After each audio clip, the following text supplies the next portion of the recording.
Hey guys, how's it going? It looks like we got our beta 1.8 changelog out today. This is May 25th. I'm going to go ahead and go over some of the changes. A lot of these are really exciting, and there's been a lot of talk about some of these changes. So let me go ahead and start by going through these main features. So artifacts are now learned across the account and server. They can be found in the quest items tab of the inventory. So essentially, this is your Gapjacks, your Echo Flip Paws, those kinds of items, the Excarnal Scepter, so you won't have to do all the quests for all those anymore. Several quest items are involved in addition to artifacts. That includes a scroll of spells for weapon mastery, fluctuation, mass charm, and marrowbone, meaning you can now actually unlock all these spells on any character on your account as long as you've completed it on at least one character. So you don't have to do all these quests anymore, which is a huge bonus, I think. I think I did this quest for the Marrowbone and Mass Charm like 8 times. So that's really good. Transports are now also learned across the account and server, which is a very, very welcome change. We're finally getting able to use those zaps and Drago Turkeys and stuff.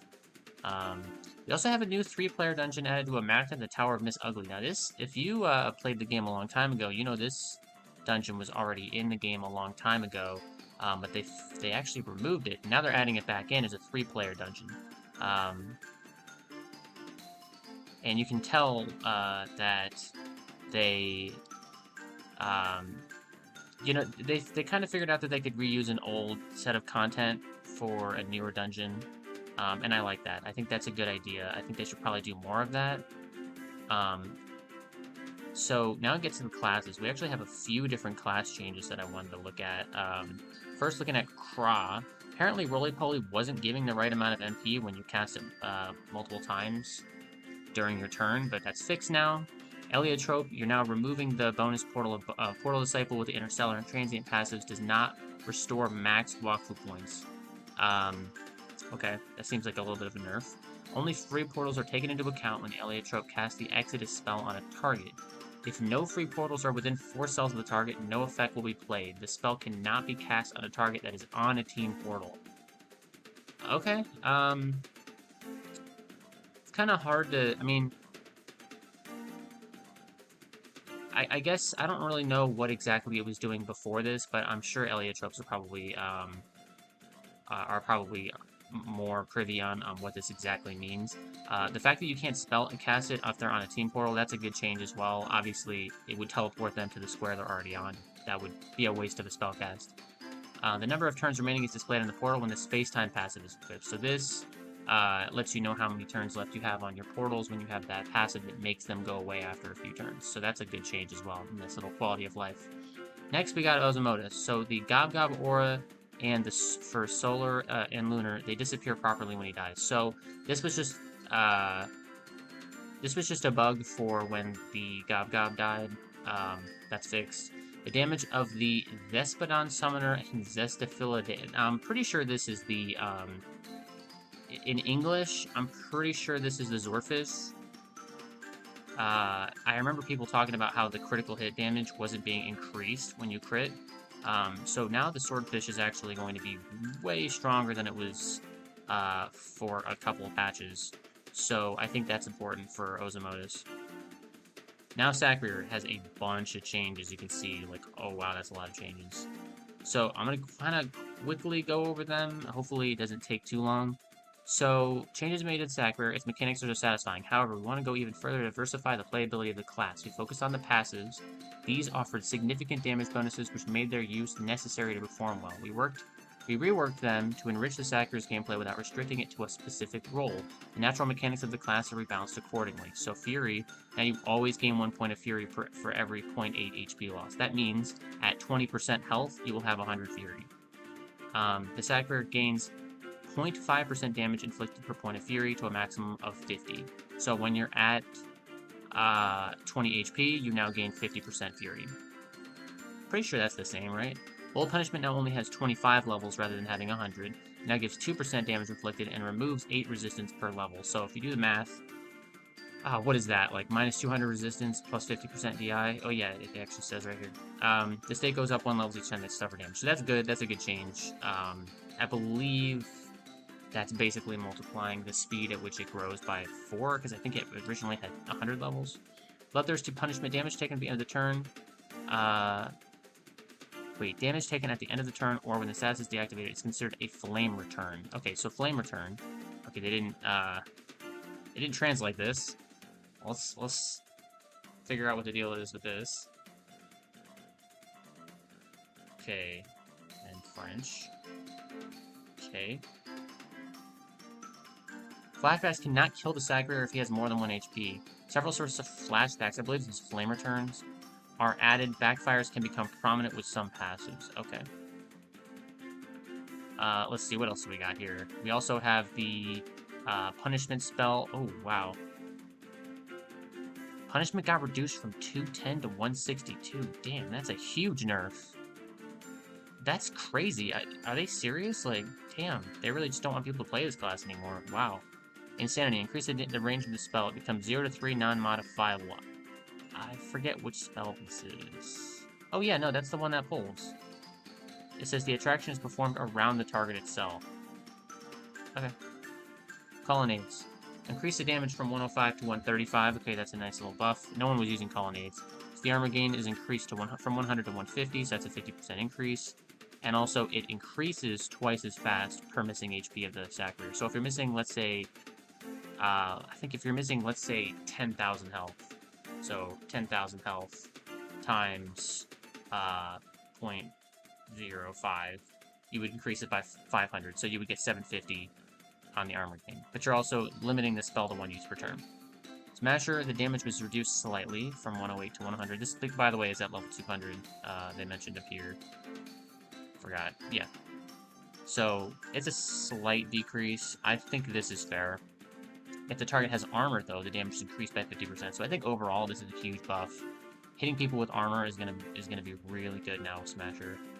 Aversion, additional damage is now inflicted if the Sacrier is stabilized, not the target. So now it's based on when the Sacrier is stabilized, not yourself. I'm sorry, not the target. So you can actually stabilize yourself and then use this. Basically going to be the best spell you can use during that turn. I'm not sure how I like that change. I guess it's fine. Motion Sickness is now replaced by a new air spell. This was a particular spell that was struggling to find its place in the current Sacrier gameplay. Some of its effects can now be found in other classes, which are more suitable. This change also allows us to offer a new movement tool to Sacrier to improve this part of the gameplay. So Projection is 1 to 2 range, 2 AP, cast in a line non-modifiable, 54 air damage to enemies, teleports the caster symmetrically to the target. I believe what that means is you'll teleport to the other side of them with this. 3 uses per turn, so that's a good, like, mobility tool. You can easily get backstab with this. Lightspeed, the cost was, they say reduced, but I think this is an increase personally, so instead of being 4 AP, it's 3 AP, 1 walking point, but you can only use it 1 per turn, so this is a big nerf. Like, people were really used to being able to jump twice with Lightspeed, and don't get me wrong, you know, that's like a staple of Sacrier, but it was kind of broken. This was like the most mobile class in the game. Probably Upper Mage will be now. Sacrifice. This now requires a line of sight. Okay, that feels fair, because honestly, it was so brain dead to just sacrifice through line of sight. Oh, it no longer applies sacrifice in a circle size 2. The Sacrier can apply sacrifice in a circle size 2 only if he casts the spell on himself. The spell is now limited to 1 use per turn, and sacrifice state lasts 1 turn less. Wait, what? Wait, so it was already 1 use per turn. Okay, so you can use it every turn. You could even sacrifice 1 person every turn, or if you cast it on yourself, you can. That's a huge nerf to sacrifice for sure. So this is gonna make Sacrier way easier to counter. That's a big deal. Like, that's a really big deal. Burning is now replaced by a new neutral spell.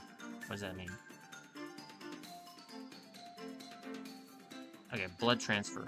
1 AP, 1 walking point. 1 to 4 range non-modifiable. The caster loses 10% of his current HP. The targeted ally is healed by the same amount. The caster exchanges positions with the target. Okay, so you can use this for some, like, repositioning. But you also, like, heal allies. So let's say you have, like, I don't know, if you got 70,000 max, let's say you don't have that much. Let's say you have 50,000 max HP. You can lose 7,000 to heal someone for 7,000 health. Like, that's a lot. That's a hell of a lot. That's extremely good for tank stack rears. I think that's going to make up for the fact that sacrifice is nerfed, mostly. Now for the passives, Wrath, you start your turn with 100 Fury, but you lose all your MP. So if you start your turn with 100 Fury, you lose all your MP and gain 3 AP. Wow, that's so you're gonna have to use your spells to get the mobility, or have someone position for you. That's a good like glass cannon sack rear passive. I don't know how I like that. I feel like it just makes sack rear like a what people like to call a wheelchair class, where yeah, you hit really hard, but you can't really do anything on your own. So the class doesn't really get to play the game. Everybody else plays it for him. It feels weird. Passive 2, Tattoo Blood, bonus HP with the sack rear, you get 800% of your level. You get -2 range of the movement spells, that feels fair. Walk through Veins. Movement spells cost 1 walking point less, but 1 AP more. When moving a target with a spell, 31 light damage. So this is kind of like the new version of Motion Sick. When moving with a spell, Flame return 5% of his current HP. So you're going to take damage, but they're going to take damage as well. So I'm not actually sure how good that is. Cost 1 walking point less, but 1 AP more. Okay. I don't know. I guess you'll have to see if that's worth it. I guess it's way cheaper for walking points. Mobility.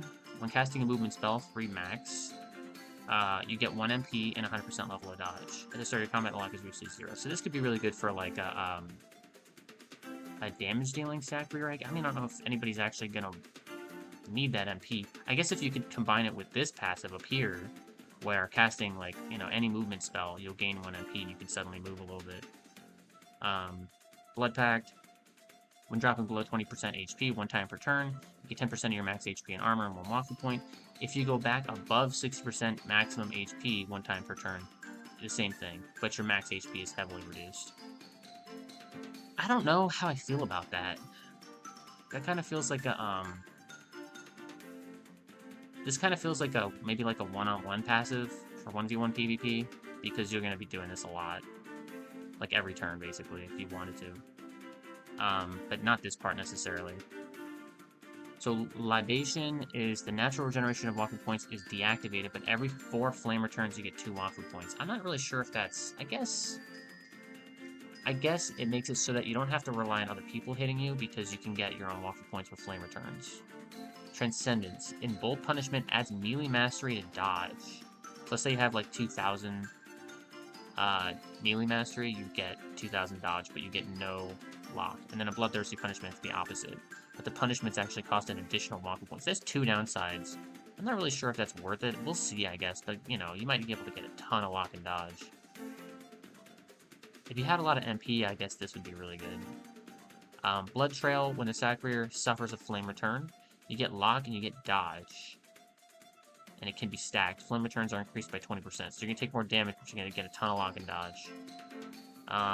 That's a lot of lock and dodge on this class already. The target has more percent HP than the sack rear. You steal 25% of the HP. Otherwise, flame return, 15% of damage dealt. What does that mean? Oh, so you hurt yourself for 15% of the damage you deal if they have less health than you. Okay. I'm really curious to see how that will work. Obviously, it's kind of like, if they have more HP than you, then you get your HP up towards them, because they're going to lose health and you're going to gain health. But if your health is higher than theirs, then yours is gonna rapidly come back down. So I guess there's some kind of gameplay there for maybe like a one-on-one build, or even like a Rift build, possibly. Cling to life after receiving damage if the sack rear reaches 100 Fury. Because you have to reach 100 Fury for this. So it's kind of the same, but you'll gain 20% max HP, 50% resistance, or 50 resistance, and the sack rear cannot go above 20% of their max HP for a turn. Wow, that's a big difference. I feel like that's kind of rough, because I know a lot of sack rears like to use, what's it called? I think it's called Precaution. Correct me if I'm wrong. The one that gives you HP when you end your turn below half. I'm not actually sure if this is going to be, I'm sure people will use it. It seems good to me. And this is after receiving damage, so this could be Flame Return, I'm sure. Blood Flow is a lot of passives. We're almost done, though. Blood Flow, less armor received. For each enemy targeted by a spell during the turn, you get a Wafu point back. This is... I don't know how good that is. I guess... I don't know. I mean, this seems like armor is pretty important for this class. Well, I guess we'll see. Dangerous Game. If current HP is less than 35%, you get 100% heals received. Otherwise, way less heals received. This is probably good for tank sackers, but I feel like even they don't really go below a certain amount of HP because they're just so tanky. But maybe, I guess that would be the main thing. If you're a damage dealer, though, you don't really want to be healed. You kind of just want to, you know, get armored. Vision, +1 range movement spells. The Sakura does not have a fighter in contact with them. Minus 100% armor saved. I feel like this is a bad passive. Like, just one range, like, that's it. I don't know if that's worth it. And then just to have to do this every turn. Burning Armor. Flame returns are transformed into armor. So if you take 5% of your max HP into Flame Return damage... Wait, what? It loses the remaining armor and suffers damage. How much damage do they suffer? I'm guessing you lose the same amount of health as the armor. It doesn't say how much damage you take. I guess we'll have to see when we go on the beta. But, I don't know. I guess that's kind of cool, but it's not going to be good if there's a lot of poison damage going around, or glyphs, or something like that. Wafu Pact. HP bonus for the pest stacker, 400% of his level for each Wafu point used. Flame return of minus 5% under HP. I don't know, that doesn't feel worth it to me either. And then the other passive that gives HP is also kind of nerfed. And you don't get HP per ally either, like you used to. I guess this is still pretty good, and then you can combine this with the one that gives you the, what is it? The range on movement spells. Like, you can combine those, I guess. But I don't know if I like this one. Where is it? This one, I don't know if I like this one. Sakura's Heart and Bold Punishment, melee mash, unless, okay, well hold on, unless of course you were doing it specifically for that passive, where you combine it where, if you take 4 flame returns, you get 2 Wafu points. I guess that would be a good reason to use it. In Bold Punishment, melee mastery is added to range mastery, and range mastery is added to melee mastery. At the start of the turn, Bold Punishment is unapplied, so you have to apply it every turn. But you could potentially have, like, if you're full melee, you could just hit from anywhere you want, as long as you reapply it every turn. But you're going to lose the stacks. So whatever stacks you had, you're going to lose them.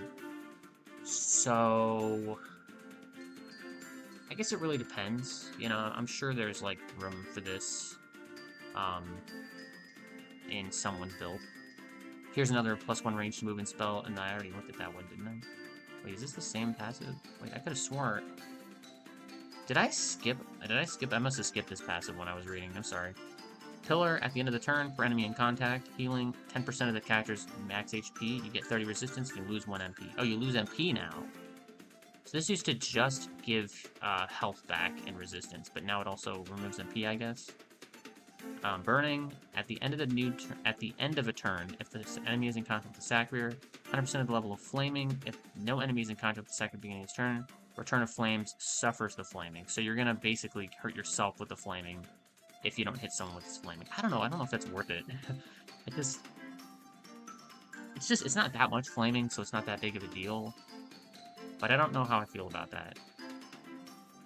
Maybe if it was 200% of your level, but I think that's also the max level of flaming that you can have is 200%. If the combat... Okay, so here's Executor. I'm pretty sure that's a Pokemon name, isn't it? If a combatant is moved by the Sakura, the Sakura loses 2 MP? No, it looks like the player that you move loses 2 MP, but that looks like it's allies as well. Okay, that's cool. Now, so that's pretty good. I think Sakuras are going to be maybe some happy, maybe some mad. We'll see.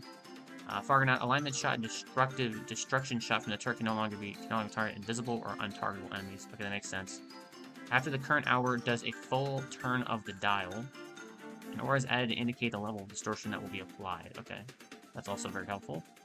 monsters, the bad goat can no longer... So, I don't really know or care about any of these, so I'm going to skip them, but you can read over them if you want.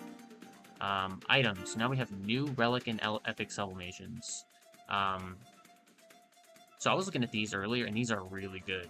So Sparkling, for example, if you have no armor, you get 20% DI, otherwise minus 10%. So I don't know how many people will use this. I guess it could be... I'm trying to think of like what classes don't care about armor, but there's not very many. It might be good for 1v1 classes that don't care about armor, like let's say, for example, like Rogue. Like, maybe Rogue wouldn't use Relic Sublimation. They wouldn't use this, they'd use Excess. I don't know, there might be, like, some class that doesn't care about armor in 1v1, but would like that damage. Contact. At the end of your turn, for each enemy in contact, you get 5% of your max HP and armor. This could be good for Tank Sack Rear or something like that, where you can pull things in and end your turn to get a bunch of armor. It kind of reminds me a lot of the Uganek's old armor passive. I think it was Rating used to give that.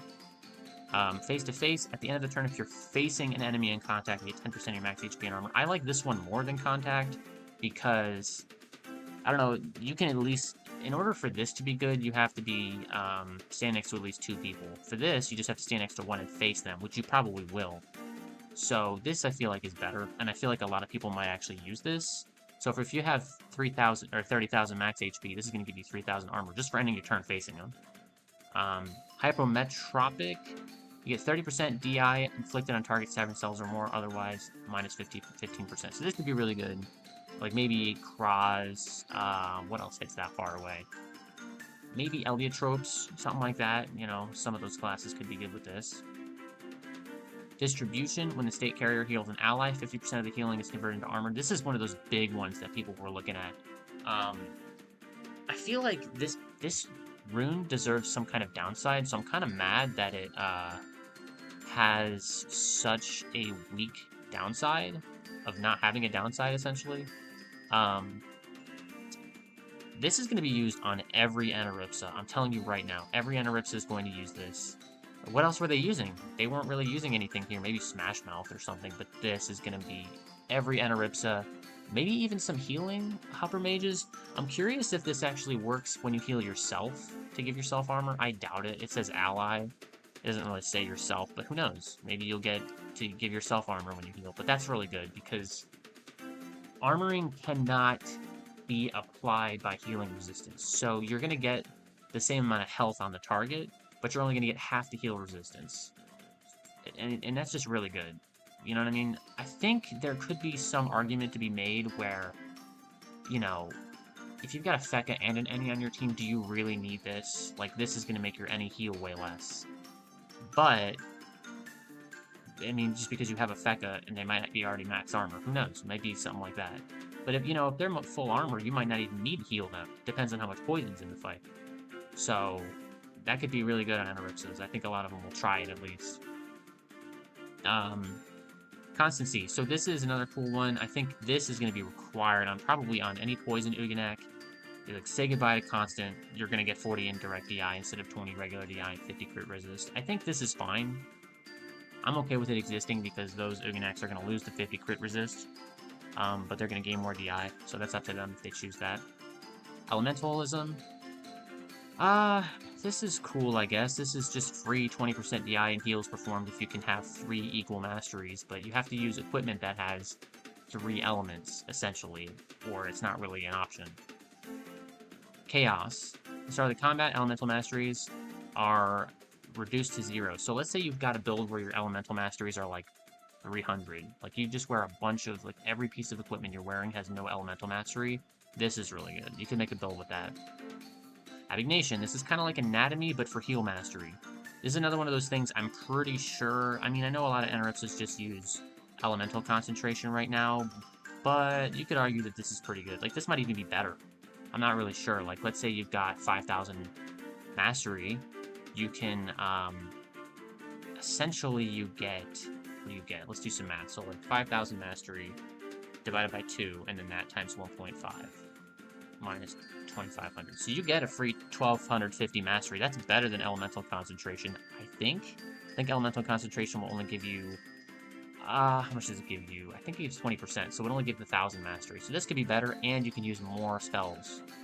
So when the Enaripsa rework comes out and you don't want to use just water mastery anymore, you might want to consider doing something like this, where you'll have 3,750 elemental master or healing mastery, and then you might have some extra in your elemental as well, but not much.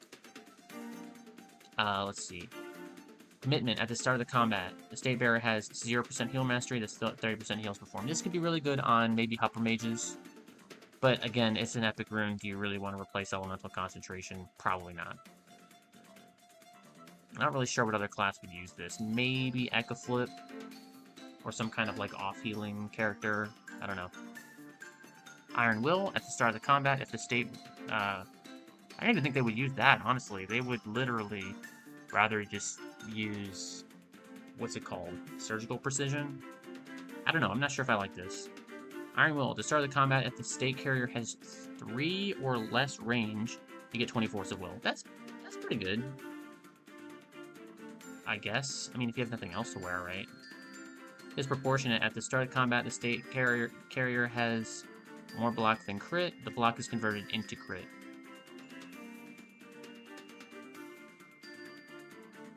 That's pretty good. I mean, let's say you have like a build where you're 40 block and 60 crit. Well, there you go. You start your fight, you have no block and 100% crit instead. This could be really good. Again, it's an epic rune. I'm not really sure if that's worth it, but, you know, we'll see. Blood Carapace. This, oh my god, this is crazy right here. This is actual Berserk rune. This is every Berserk character can use this. So you're going to start your turn, you're going to convert 20% of your HP into armor. Now, this is max level 6, so if you have level 6, now this is level 2, right? So if you got level 6, this is going to be convert 60% of your current HP into armor, meaning you're going to start your turn, let's say you're at, I don't know, let's say you're at 80%. You're at 80, I don't know why I hit that. You're at 80% HP, so out of 30,000, let's say you're at, let's just say you're at 20,000. So that times 0.6 is 12,000. And then, so you're going to go down to 8,000 max health, but you're going to gain 12,000 armor. So you start your turn, you go down to a lower amount of HP, so you can now use your Berserk while having a shitload of armor, and then end your turn with Precaution to get health back. This is extremely good. I think Sacriers are going to use this. I think any character that wants to use Berserk can now use this, and it's going to be great. Armor Return, this is stupid. I honestly don't like this. Maybe for Rift build or something like that, I don't know. Profit is really cool. This, when you remove AP or MP, you get an AP back, and this is 1 max per turn per 2 levels. So you can use 3 of these, I believe. I'm not sure if you can use... I think this will be one of those ones where it's like level 2 is the max level per sublimation. There won't be a legendary version of Profit. But if you work 3 of these, you remove 3 AP, you gain 3 AP. So that could be really good for, I don't know, let's say SRAM's using Perfidious Attack. Is that what it's called, or is it Swindle SRAM? I forget what it is. It's the spell that steals AP. Or maybe like a Zealot stealing AP, something like that. Even Hupper Mage, you know, you'll get some AP back and some MP. I wonder if it's, like, let's say I use a spell that takes AP and MP, like Rock Slide. Do I get 2 AP back from that one spell cast? Because that would make that spell cast free, essentially.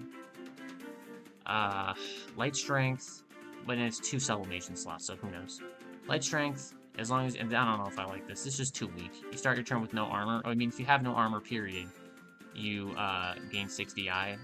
So level 6 max, you would get, what, 18% DI? I guess it's okay. For 3 sublimations, it's not that good. Vital Agility, so if you start your turn, you get extra MP as long as you've got more than 90%, and there's one also for AP. These are at level 2 max, so it's not crazy, but I could totally see some people using this for just essentially a free AP. Vital Influence, this is the same as this, but 8% crit. I'm not really sure if I like it. I guess it's a lot of crit. Let's see. The level 3 version would give 12% crit. That's pretty good. I mean, Influence by itself is 9%, so maybe. At the start of the combat, you gain... just gain dodge, and there's one for lock here, too.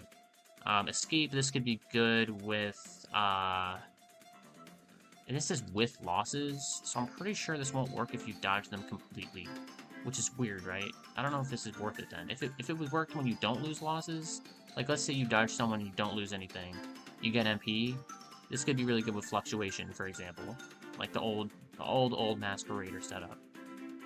Enter position. When locking an enemy, you actually get armor for locking enemies. I don't know if that's that good. Who knows? Paradoxical influence. If a non-critical hit is performed with an elemental spell, you get 10% crit on your next turn, level 4 max. I'm not really sure if I like it. It's not giving you that much. I don't know what the Sword of Valdane is, by the way, but who knows. Okay, so there's some other small changes. There's not much, right? Like, what? Is there anything interesting in here? The exchange machines in front of every dungeon are removed, but a common machine is added to every island or territory group near the entrance to this app. That's better. I hated going to the dungeon entrances. What else? I don't really think there's anything else that's that interesting here. Yeah, so anyway, let me know what you guys think. There's a whole lot to look at here. Oh, hold on, before I mention this, the experience bonus from demonic packs was removed. Characters no longer store experience, and get it directly at the end of combat. Oh, you can't get XP bonus from demonic packs anymore. That's crazy. I can't believe they did that. So they're directly targeting those like people who sell XP using demonic packs. I don't know if I like that though, because I feel like people wanted to use the demonic pack bonus XP for the new server, but I guess we'll see. Let me know what you guys think, and I'll see you around.